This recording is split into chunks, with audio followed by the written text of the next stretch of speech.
The last speech of this fourth session is on the topic The Character of an Ahmadi, Ambassador of Islam.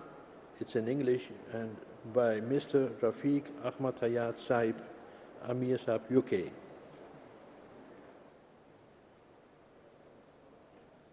أشهد أن لا إله إلا الله وحده لا شريك له وأشهد أن محمدًا عبده ورسوله أما بعد فأعوذ بالله من الشيطان الرجيم بسم الله الرحمن الرحيم. Respected Amir Sahib,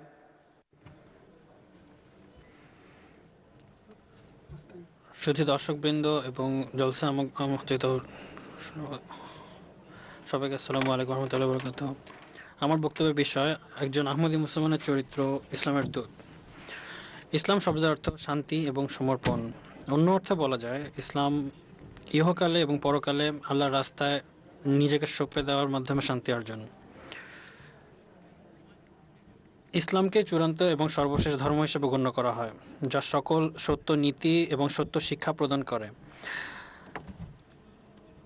যা আমাদেরকে সঠিক পথে পরিচালিত করে। পবিত্র কোরআন পাঠের মাধ্যমে আমরা জানতে পারি হযরত মুহাম্মদ সাল্লাল্লাহু আলাইহি সাল্লাম এসেছিলেন দয়া, সহনশীলতা এবং একত্ববাদ প্রতিষ্ঠা করতে। দুর্ভাগ্যক্রমে আজ বিশ্বজুড়ে যখন আমরা লক্ষ্য করি, মনে হয় ইসলামকে মর্যাদা ক্ষুণ্ণ করা হয়েছে এমন কিছু মানুষ দ্বারা, যারা ইসলামের সঠিক শিক্ষার সাথে সম্পর্কযুক্ত না বা সঠিক শিক্ষা পায়নি। এই সকল নির্বোধ মানুষ নবী করিম সাল্লাল্লাহু আলাইহি সাল্লামের প্রতি ভালোবাসা দৃঢ়ভাবে প্রকাশ করে বেড়ায়, কিন্তু তাকে সেরকম ভালোবাসে না যে ভালোবাসে বিভোর হয়ে তারা তার প্রদত্ত শিক্ষাকে অনুসরণ করবে। আমাদের পবিত্র নবী হযরত মুহাম্মদ সাল্লাল্লাহু আলাইহি ওয়াসাল্লাম বৃদ্ধ মহিলাটির ঘর ধ্বংস করে দেননি, যিনি রোজ নবীকে উদ্দেশ্য করে ময়লা আবর্জনা নিক্ষেপ করতেন। তিনি সাল্লাল্লাহু আলাইহি সাল্লাম হত্যার নির্দেশ দেননি যখন লোকটি পবিত্র মসজিদে মূত্র ত্যাগ করল। তিনি সাল্লাল্লাহু আলাইহি সাল্লাম ওই সকল অবস্থাকে স্থিরতা এবং যৌক্তিক উপায়ে মোকাবিলা করেছিলেন। তিনি সাল্লাল্লাহু আলাইহি সাল্লাম সহিষ্ণুতা এবং করুণাতার একটি মহৎ উদাহরণ সৃষ্টি করেছিলেন ভবিষ্যতের জন্য। দুর্ভাগ্যক্রমে আজ আমরা যখন বর্তমান মুসলিম বিশ্বের দিকে তাকাই, আমরা দেখতে পাই যে দুর্নীতি, অবক্ষয় এবং নৈতিক বিকৃতি সমাজকে কারাগ্রাস করেছে। আমরা আরও দেখি মুসলিম জাতির অভ্যন্তরীণ বিভাজন এবং চরম অসাম্প্রদায়িকতা, মহানবী সাল্লাল্লাহু আলাইহি সাল্লামের প্রদত্ত শিক্ষাকে ভুলভাবে ব্যাখ্যা করা হচ্ছে। প্রায় সকল মুসলিম দেশগুলোর নেতা নেতৃবৃন্দরা অসৎ এবং নীতিভ্রষ্ট। বর্তমানে ইসলাম ধর্মকে বিশ্ব একটি সন্ত্রাসী সংগঠন হিসেবে শনাক্ত করে, এমন একটি জনগোষ্ঠী যা বহুজাতিক এবং ইসলাম হিংসাত্মক সংগঠন, যেমন আইসিস, আল কায়েদা, তালিবান, বোকো হারাম, আল শাবাব। তাদের মধ্যে একজনও নেই যিনি মুসলিম জাতিকে সত্যের উজ্জ্বল পথে, মহানবী সাল্লাল্লাহু আলাইহি সাল্লামের দেখানো পথে পরিচালিত করতে পারে।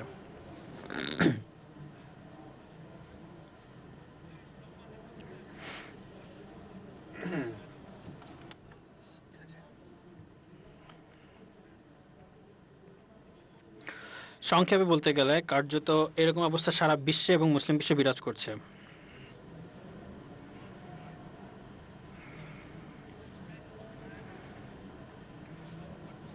এ ব্যাপারে পবিত্র কোরআন বলে, মানুষের হস্তদ্বয় যা অর্জন করেছে তার ফলে স্থলে এবং জলে নৈরাজ্য ছেয়ে গিয়েছে। পরিণামে আল্লাহ তাদেরকে তারা যে কাজ করেছে তার কিছু অংশে শাস্তি ভোগ করাবেন, যেন তারা তাদের অবাধ্যতা হতে ফিরে আসে। এই সকল অজ্ঞাত লোক দৃঢ়ভাবে ঘোষণা করে যে তারা সর্বশক্তিমান আল্লাহ এবং ইসলামের প্রিয় প্রতিষ্ঠাতা হযরত মুহাম্মদ সাল্লাল্লাহু আলাইহি সাল্লামের সঠিক শিক্ষাকে অনুসরণ করছে। তবে মহানবী সাল্লাল্লাহু আলাইহি সাল্লাম অন্ধকার সময়ে পূর্বে ভবিষ্যদ্বাণী করেছিলেন। পাশাপাশি তিনি মহানবী সাল্লাল্লাহু আলাইহি সাল্লাম মুসলিম বিশ্বকে একটি সুসংবাদও দিয়েছিলেন ইসলামের পুনর্জাগরণ এবং পুনরুদ্ধারের প্রসঙ্গে। হযরত আলী রাদিয়াল্লাহু তাআলা আনহু-এর বয়ান অনুসারে জানা যায়, মহানবী সাল্লাল্লাহু আলাইহি সাল্লাম বলেন, একটি সময় অতি সন্নিকটে যখন ইসলামে কিছুই থাকবে না, কেবল এর নাম ছাড়া, এবং কোরআনের কোনো শিক্ষা থাকবে না কেবল এর অক্ষর ছাড়া। তাদের মসজিদ উপাসনাকারী কর্তৃক পূর্ণ হবে, কিন্তু হেদায়েত থাকবে না। আকাশের নিচে আলেম সমাজ নিকৃষ্ট জীব হিসেবে গণ্য হবে। তাদের সাথে বিশৃঙ্খলার সূচনা হবে আর তাদের দিকে ফিরে যাবে। তা সত্ত্বেও আমাদের প্রিয় নবী সাল্লাল্লাহু আলাইহি সাল্লাম তার উম্মতকে মসিহ এবং আবির্ভাব প্রসঙ্গে এবং অতঃপর যে সুসময়ের উদয় হবে এই প্রসঙ্গে সুসংবাদটি দেন। আমরা বিশ্বাস করি এই পুনর্জীবন সংঘটিত হয়েছে আহমদিয়া প্রতিষ্ঠার মাধ্যমে। প্রিয় প্রতিষ্ঠাতা হযরত মির্জা গোলাম আহমদ আলাইহিসসালাতু ওয়াসসালাম এর ঐশ্বরিক পরিচালনা এবং খেলাফত আহমদিয়া তত্ত্বাবধানে জামাতে আহমদিয়া অনেক উন্নতি করছে, যা মহানবী সাল্লাল্লাহু আলাইহি ওয়াসাল্লাম পূর্বে ভবিষ্যদ্বাণী করেছিলেন। আহমদিয়াত কর্তৃক ইসলাম ধর্মের শান্তিপূর্ণ ব্যাখ্যা সারা বিশ্বের 200টি দেশে ছড়িয়ে পড়েছে এবং বর্তমানে কোটি কোটি অনুসারী রয়েছে যারা সঠিক নৈতিক শিক্ষার উপর আমল করে এবং পরিপূর্ণ শাশ্বত ও ন্যায়নিষ্ঠার সাথে জীবন অতিবাহিত করার অসংখ্য উদাহরণ প্রতিষ্ঠা করছে। এর মধ্যে উল্লেখযোগ্য হলো পরজন প্রীতি, সদ্ব্যবহার, সৎপথে জীবন পরিচালনা, বড়দের সম্মান করা, ছোটদের সাথে সদয় হওয়া এবং বাবা মা ভাই বোন স্বামী স্ত্রী হিসেবে যে সকল দায়িত্ব আমাদের আছে এই বিষয়ে।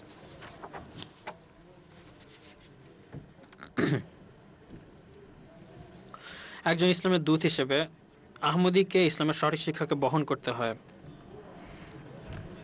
এবং প্রতিদিনকার জীবনে কিছু নির্দিষ্ট নৈতিক মূল্যবোধকে অনুসরণ করতে হয়।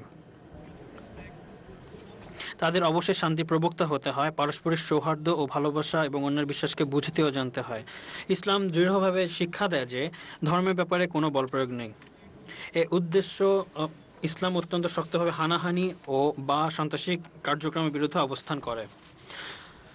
আল্লাহ তাআলা পবিত্র কোরআনে বলেন, এটি পুণ্যকর্ম নয় যে তোমরা পূর্ব এবং পশ্চিম দিকে নিজেদের মুখ ফেরাও, বরং প্রকৃত পুণ্যবান ওই ব্যক্তি যে আল্লাহ এবং পরকাল এবং ফেরেশতাগণ এবং কিতাবসমূহ এবং নবীগণের উপর ঈমান আনে এবং সে তারই প্রেমে আত্মীয় স্বজন, এতিম, মিসকিন, মুসাফির, সাহায্য প্রার্থীগণের এবং বন্দি মুক্তির জন্য ধন সম্পদ খরচ করে এবং দারিদ্র্য এবং কষ্টে এবং যুদ্ধকালে ধৈর্যশীল থাকে। এরাই ওই সকল লোক নিজেদের সত্যবাদী প্রতিপন্ন করেছে এবং এরাই প্রকৃত মুত্তাকি।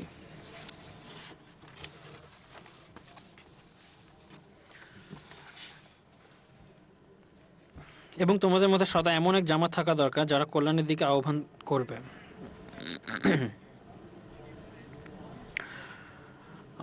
এবং ন্যায়সঙ্গত কাজের আদেশ দিবে এবং অসঙ্গত কাজ হতে নিষেধ করবে।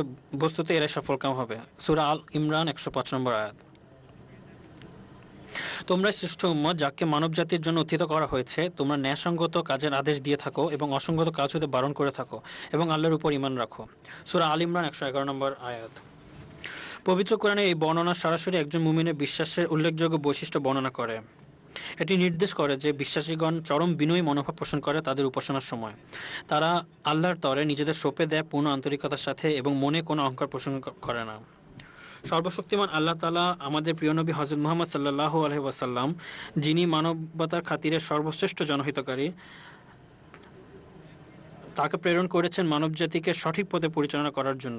অতঃপর আধ্যাত্মিকভাবে এই অন্ধকার যুগে এটি অনিবার্য ছিল যে সর্বশক্তিমান আল্লাহ তার রূপ আরও একবার স্বরূপে প্রদর্শন করবেন।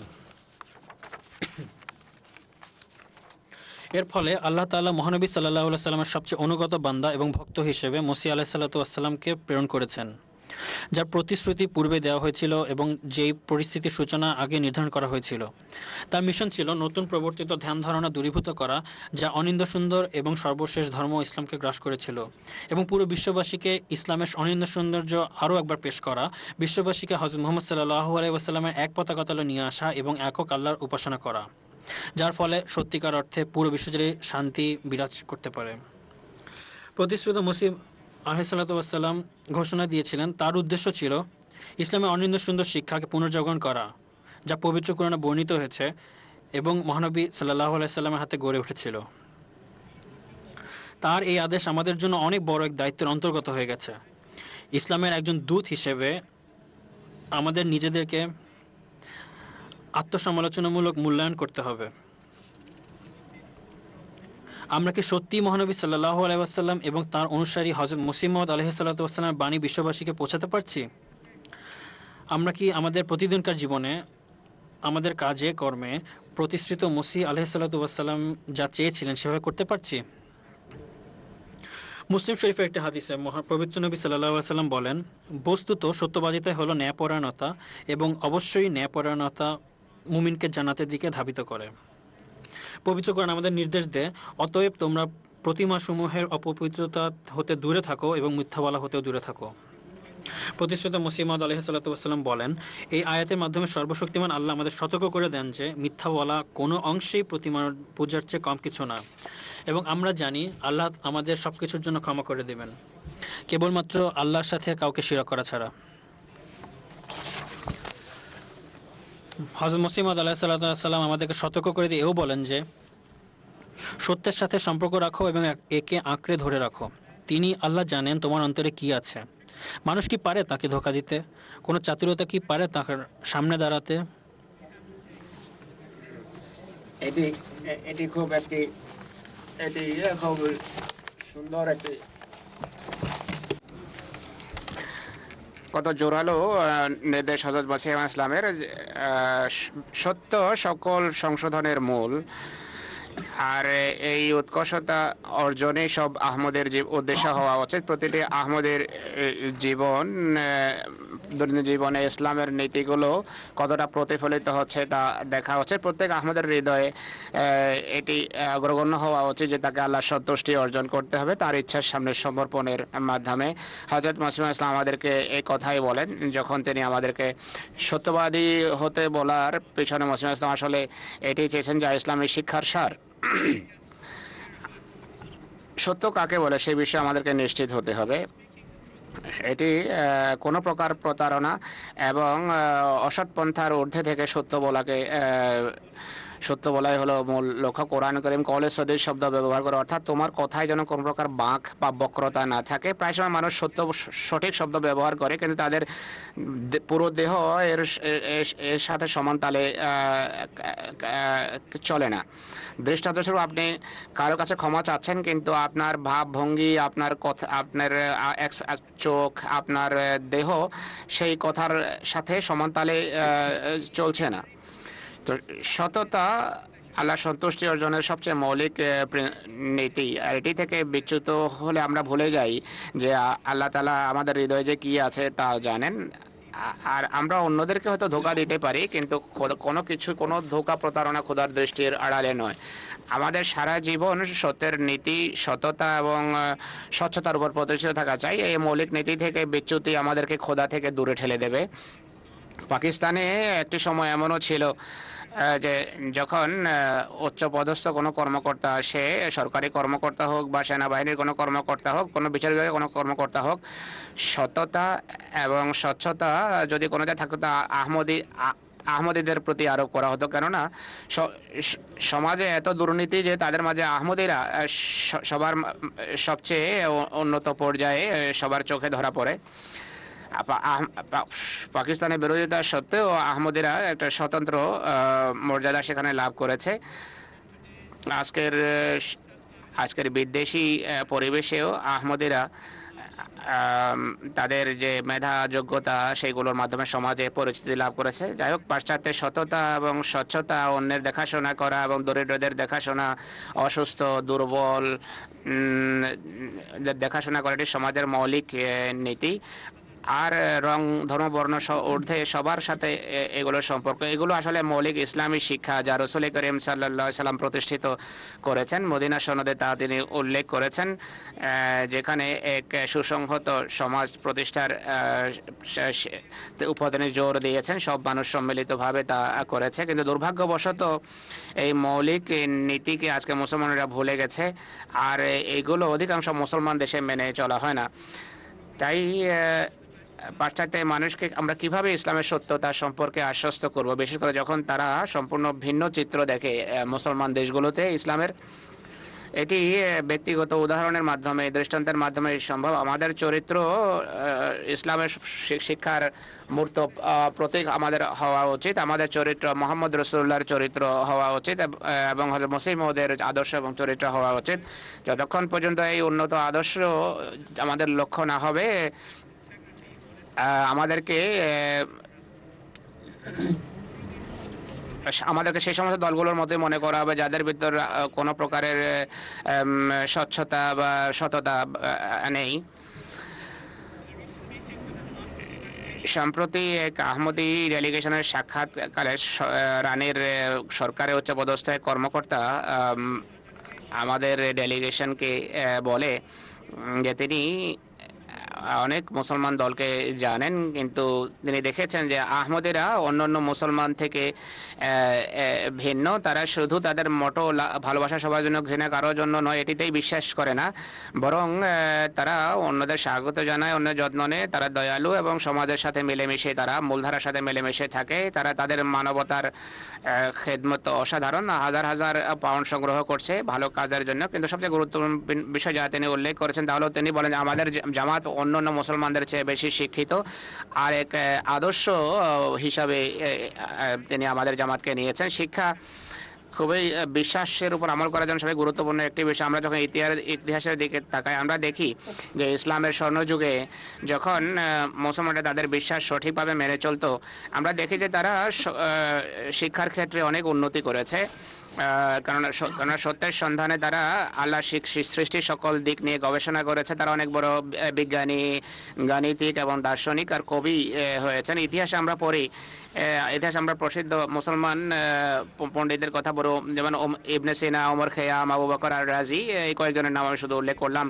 তারা ইসলামের দূত হিসাবে কাজ করেছেন। নিজেদের গবেষণার ক্ষেত্রে উন্নতির মাধ্যমে এটি হয়েছে।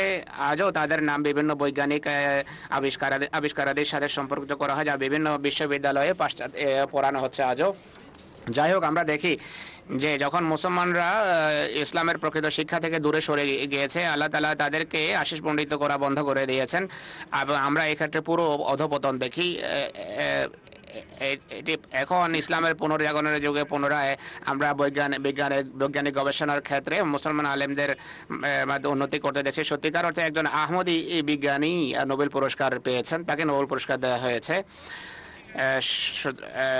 ডক্টর আব্দুল সালাম সাহেব এবং হযরত চৌধুরী জাফরুল্লাহ খান সাহেবের দিকে তাকাই, তারা প্রবাদ পুরুষ ছিলেন। তারা নিবেদিত, সৎ এবং সত্যিকার আহমদি মুসলমান ছিলেন। তারা এই জগতের সম্পদের পেছনে ছুটেননি, কিন্তু পৃথিবী তাদের কাছে এসেছে এবং তাদের মেধাকে তারা মূল্যায়ন করেছে। তারা ইসলামের সত্যিকার দূত ছিলেন। সেই এক মেয়ের কথা ভাবুন, যার নাম হলো সিতারা বুরুজ। পাকিস্তানে তিনি বসবাস করতেন, সকল প্রকার জুলম এবং অত্যাচারের শিকার হয়েছেন। আহমদী হওয়ার কারণে তাকে শিক্ষা অর্জন করতে দেয়া হয়নি সত্যিকার অর্থে। তিনি সকল বাধা বিপত্তি অতিক্রম করেছেন এবং ও লেভেল আর এ লেভেলের পরীক্ষায় রেকর্ড করেছেন। এখন অক্সফোর্ড এবং ক্যামব্রিজ বিশ্ববিদ্যালয় আর আমেরিকার অনেক বিশ্ববিদ্যালয় তাকে আমন্ত্রণ জানাচ্ছে তাদের প্রতিষ্ঠানে ভর্তি হওয়ার জন্য বা যোগ দেওয়ার জন্য বৃত্তিতে।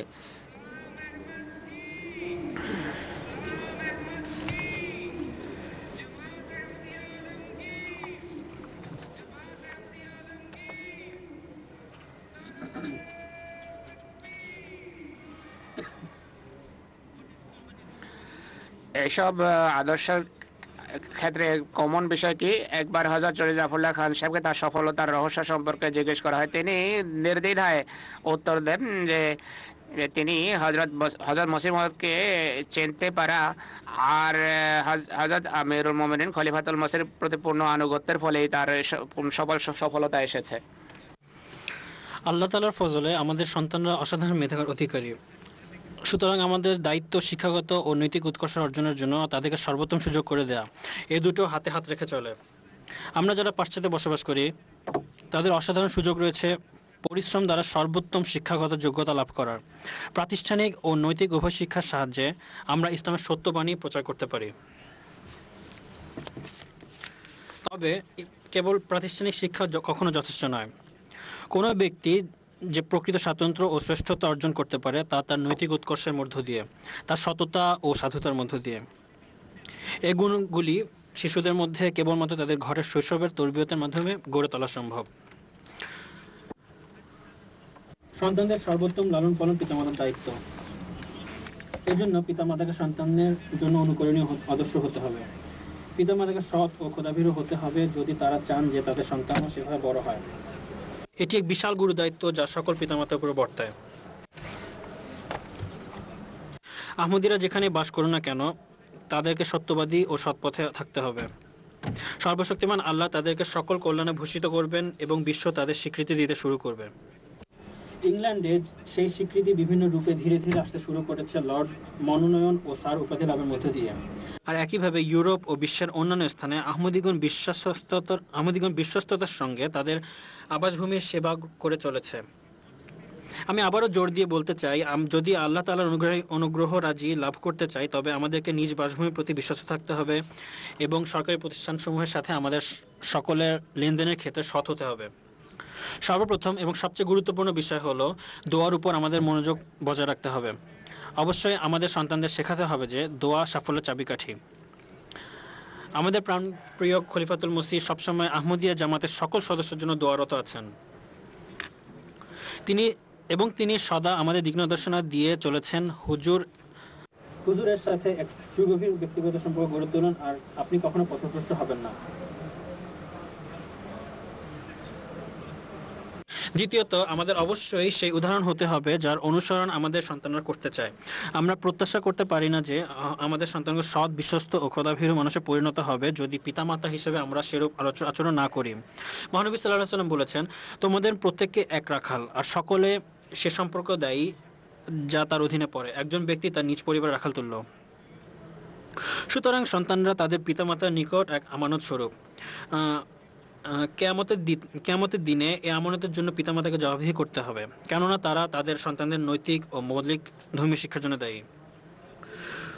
যদি পিতামাতা এর দায়িত্ব যথাযথভাবে পালন করতে পারে তবে তাদেরকে না কেবল বিচারের দিনে ক্ষমা করা হবে, বরং তারা এমন সন্তান পিছিয়ে রেখে যাবেন যারা সমাজের জন্য কল্যাণ বয়ে আনবেন এবং তাদের মূল্যবোধ সমূহকে প্রজন্মান্তরে হস্তান্তর করতে থাকবেন।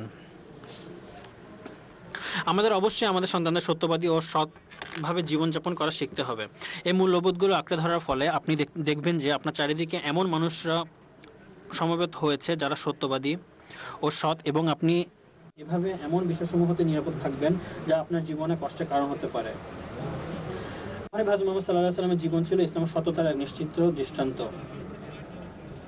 তাঁর নবুয়তের দাবিরও পূর্বে তিনি আল আমিন অর্থাৎ বিশ্বস্ত বা নির্ভরযোগ্য এবং আস-সাদিক অর্থাৎ সত্যবাদী উপাধিতে ভূষিত হয়েছিলেন। তার এ সততা বৈশিষ্ট্য লক্ষ্য করে হযরত খাদিজা রাদিয়াল্লাহু তাআলা আনহু এতখানি অভিভূত হয়েছিলেন যে তিনি হযরত মুহাম্মদ সাল্লাল্লাহু আলাইহি ওয়াসাল্লামের কাছে বিয়ের পয়গাম পাঠিয়েছিলেন।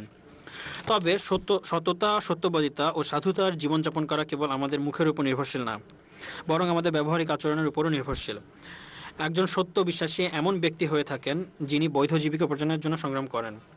হযরত আব্দুল্লাহ বিন মাসউদ রাদিয়াল্লাহু তাআলা আনহু বর্ণনা করেন যে হযরত মুহাম্মদ সাল্লাল্লাহু আলাইহি ওয়াসাল্লাম বলেন, ফরজ ইবাদতসমূহ অর্থাৎ নামাজ, রোজা, যাকাত ও হজ ইসলাম পালনের পর আমাদের মৌলিক চাহিদাসমূহ পূরণের জন্য জীবনের সৎ পথে জীবিকা নির্ভর করা প্রত্যেকের উপর ফরজ।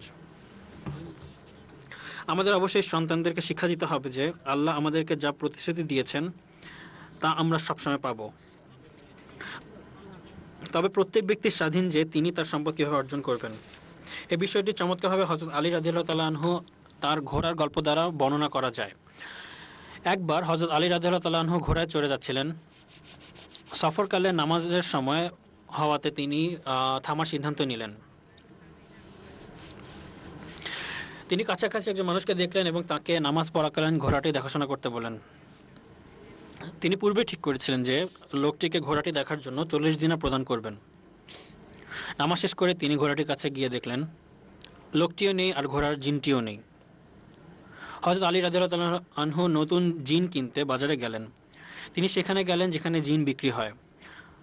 খোঁজ নেওয়ার পর বিক্রেতা হযরত আলী রাদিয়াল্লাহু তাআলা আনহু এর নিজের জিনটি নিয়ে আসলেন। তিনি তাকে প্রশ্ন করলেন,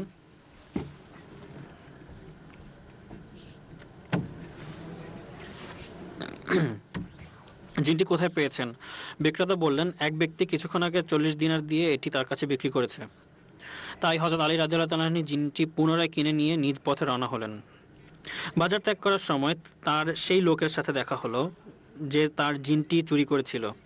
লোকটি ভাবল হযরত আলী রাদিয়াল্লাহু তাআলা আনহু তার উপর ক্রুদ্ধ হয়ে থাকবেন, কিন্তু হযরত আলী রাদিয়াল্লাহু তাআলা আনহু ধীর স্থিরভাবে তার সঙ্গে কথা বললেন এবং বললেন যে আজ তোমার তাকদীরে 40 দিনার ছিল, যেহেতু আমি তো আমার ঘোড়ার দেখাশোনা করার জন্য এই অর্থ তোমাকে দিব বলে মনস্থির করেছিলাম, কিন্তু আল্লাহ তাআলা তোমার উপর ছেড়ে দিয়েছিলেন যে তুমি সেই অর্থ কিভাবে উপার্জন করবে। 40 দিনের লোকটির ভাগ্যে ছিল, কিন্তু সে অসৎ পথে জিনটি চুরি করার মাধ্যমে তা উপার্জন করার সিদ্ধান্ত নিল। এই গল্প আমাদের শিক্ষা দেয় যে আল্লাহ আমাদের রিজিক দাতা, কিন্তু আমরা আমাদের অর্থ কিভাবে উপার্জন করব তার সিদ্ধান্ত নেওয়ার বিষয়ে আমরা স্বাধীন। সৎ পথে জীবিকা উপার্জনের পাশাপাশি আমাদেরকে আল্লাহর পথে দরিদ্র ও এতিমদের জন্য আর আমাদের পরিবারের জন্য কিভাবে আমাদের সম্পদ খরচ করতে হবে তাও শেখাতে হবে। সৎ পথে উপার্জনের মাধ্যমে আমরা কেবল আমাদের সন্তানদের জন্য উত্তম দৃষ্টান্ত স্থাপন করব না, বরং আল্লাহ তাআলার সন্তুষ্টিও লাভ করব। এর পাশাপাশি আমাদেরকে আত্মীয়তার সম্পর্ক রাখা এবং তাদের প্রতি আমাদের দায়িত্ব অনুধাবন করাও শেখাতে হবে। বিশেষ করে আমাদের মধ্যে যারা প্রবীণ এবং আমাদের পিতামাতাদের প্রতি। আমরা এমন এক সমাজে বাস করি যা প্রায়শই আমাদেরকে অন্তর্নিহিতভাবে আত্মকেন্দ্রিক হওয়ার শিক্ষা দেয়। যেমন আমরা নিজেদেরকে সর্বত্র অগ্রাধিকার প্রদান করি এবং অন্যের প্রতি আমাদের দায়িত্ব ও কর্তব্যসমূহ ভুলে যাই। সুতরাং নিজ আপনজনদের, বিশেষ করে পিতামাতাদের দেখাশোনা করার আমাদের ধর্মবিশ্বাস ভিত্তিক শিক্ষা কোনোভাবে এই জীবনধারা পরিপন্থী হয়ে দাঁড়ায়। যেহেতু পাশ্চাত্য সমাজে সন্তানরা সাধারণত অতি অল্প বয়সে বাড়ি ছাড়ে এবং নিজ পিতামাতা থেকে পৃথক বসবাস করে, এটি আমাদের সমাজে অনেক ক্ষতির সৃষ্টি করে। কেননা সন্তানদের উপর পিতামাতা প্রজ্ঞার প্রভাব হারিয়ে যেতে থাকে, আর এজন্য তারা পিতামাতার দিক নির্দেশনা ও অনুগ্রহ রাজি হতেও বঞ্চিত হয়। তদুপরি যখন পিতামাতা বার্ধক্যে উপনীত হয়, আমরা দেখি যে তাদের কেউ কেউ একা পড়ে যান এবং তাদেরকে নিজে নিজে চলতে হয় বা অন্যের উপর নির্ভরশীল হতে হয়। যেখানে তাদের সন্তানরা একই শহরে বাস করেও তাদের পিতামাতার বিষয়ে সামান্য উদ্বেগ বা সেবা স্পৃহা করেন। আর কোনো কোনো ক্ষেত্রে সন্তানরা তাদের পিতামাতাকে বৃদ্ধাশ্রমে পাঠিয়ে দেন, যেখানে দুর্ভাগ্যক্রমে আমরা কখনো সেবা প্রদানকারীর পক্ষ থেকে দুর্ব্যবহার ও অসদাচরণের কাহিনী শুনে থাকি। এই অবস্থা এক রাতে তৈরি হয় না। এর শুরু শৈশবে, যখন শিশুরা তাদের পিতামাতার প্রতি দুর্ব্যবহার করতে শুরু করে এবং কর্কশ ও মন্দ ভাষা প্রয়োগ করে, যা ভবিষ্যতের ধারাকে নির্ধারণ করে দেয়। তারা ভুলে যায় যে একদিন তাদেরও এই পরিণতির মুখোমুখি হতে হবে। একটি চিত্তাকর্ষক গল্প রয়েছে যা এমন এক পরিস্থিতিকে তুলে ধরে। এক পুত্র তার মায়ের মৃত্যুর পর তার বৃদ্ধ ও চলতে ফিরতে অক্ষম বাবাকে তার সাথে বসবাসের জন্য বাসায় নিয়ে আসে। তিনি বৃদ্ধ ছিলেন এবং তার যথেষ্ট সেবার প্রয়োজন ছিল। এক পর্যায়ে তার স্ত্রী তাকে চূড়ান্ত হুঁশিয়ারি দিয়ে দেয় যে তাকে নিজের বাবাকে অথবা নিজের স্ত্রীকে রাখার মধ্যে কোনো একটিকে বেছে নিতে হবে।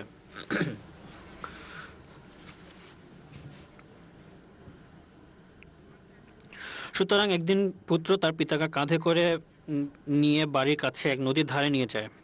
সে পিতাকে নদীতে ফেলে দিচ্ছিল যখন তার বাবা তাকে থামায় আর বলে যে, আমাকে এখানে না ফেলে একটু কষ্ট করে আর একটু সামনে নিয়ে যাও, আর সেখানে থেকে আমাকে ফেলতে পারো। আর যখন পুত্র জিজ্ঞাসা করলে এর কারণ কি, তখন পিতা বলল, এটি সেই জায়গা যেখানে আমি আমার পিতাকে নদীতে ফেলেছিলাম, আর আমি চাইনি আমাকেও একই স্থান থেকে ফেলা হোক। এই গল্প আমাদের শেখায় যে আমাদের সর্বদা অন্যের প্রতি সেই আচরণ করা উচিত যেমন আচরণ আমাদের নিজেদের প্রতি প্রত্যাশা করি। আর যদি আমরা আমাদের সন্তানদের জন্য দৃষ্টান্ত স্থাপন করি, তবে পরিণামে তারা তাদের প্রবীণদের সাথে সেরূপ শ্রদ্ধা ও নম্রতার আচরণ করবেন। হযরত আব্দুল্লাহ রাদিয়াল্লাহু তাআলা আনহু থেকে বর্ণিত হয়েছে যে এক ব্যক্তি মহানবী হযরত মুহাম্মদ সাল্লাল্লাহু আলাইহি সাল্লামের নিকট উপস্থিত হয়ে বললেন, আমি আপনার হাতে হাত রেখে হিজরত ও জিহাদের জন্য বয়াত করেছি এবং এর জন্য আমি খোদা তাআলার নিকট থেকে পুরস্কারের প্রত্যাশা করছি। মহানবী সাল্লাল্লাহু আলাইহি সাল্লাম বললেন, তোমার পিতামাতার কেউ কি জীবিত? তিনি বললেন, জি আলহামদুলিল্লাহ, পিতামাতা উভয় জীবিত। এতে মহানবী সাল্লাল্লাহু আলাইহি সাল্লাম উত্তর দিলেন, তাহলে তুমি কি সত্যি খোদা তাআলার নিকট হিজরত ও জিহাদের পুরস্কার লাভ করতে চাও? তবে যাও, তোমার পিতামাতার নিকট উপস্থিত হও এবং তাদের উত্তম সেবা করো। এই গুণাবলী ইসলামের উত্তম বার্তাবাহক হওয়ার জন্য অত্যাবশ্যক। নিজ প্রবীণদের সেবা করার মাধ্যমে, বিশেষত আমাদের পিতামাতার সেবার মাধ্যমে, আমরা নিশ্চিতভাবে ইসলামের প্রকৃত মূল্যবোধসমূহকে সর্বোৎকৃষ্ট রূপে ধারণ করছি। আমাদের অন্যের প্রতি কৃতজ্ঞ হওয়ার অনুসরণ করতে হবে, অসুস্থ ও দুর্বলদের সাথে সাক্ষাৎ করতে যেতে হবে, দান খয়রাত করতে হবে, আর এমনকি ছোট্ট একটা মুচকি হাসি বা বন্ধুত্বপূর্ণ কথা বলা, এমনকি সালাম দেওয়ার ক্ষেত্রে প্রথম হওয়া, সবই ইসলামের প্রকৃত বার্তাবাহক হওয়ার ক্ষেত্রে আবশ্যকীয় বিষয়। এমন করার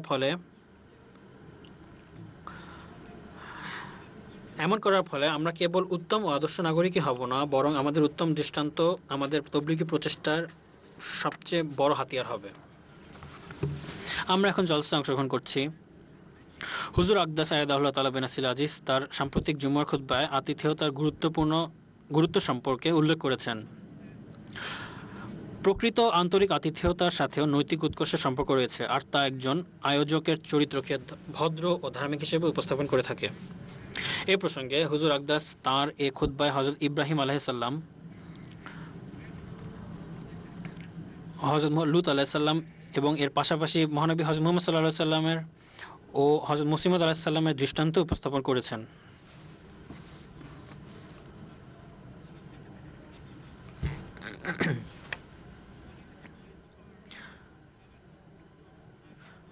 আমাদের প্রাণপ্রিয় মুসলিম আলাইহিস সাল্লামের মৃত্যুর পর জামাত খিলাফতে কল্যাণে ঘোষিত হয়েছে। প্রত্যেক খলিফা নিজ যুগে মুসলিম আলাইহিস সাল্লাম কর্তৃক জারিকৃত সংস্কার ও নৈতিক চরিত্র গঠনের কর্মসূচিকে পূর্ণ করা, আর এভাবে আহমদিয়া জামাতের সদস্যদের তরবিয়ত ও ইসলামের প্রকৃত বাণীকে পৃথিবীর কোনায় কোনায় পৌঁছে দেওয়ার জন্য সংগ্রাম করে গেছেন।